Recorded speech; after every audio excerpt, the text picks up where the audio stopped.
米粉到底伫台湾人的生活中有啥物款的地位呢？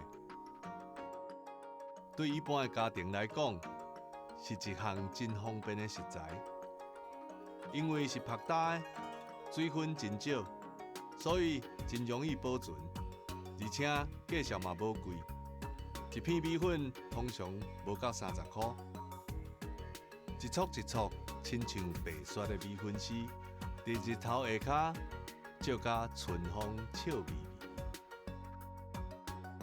眯。不管是正饭也是点心，米粉拢是食一碗就真满足的小食。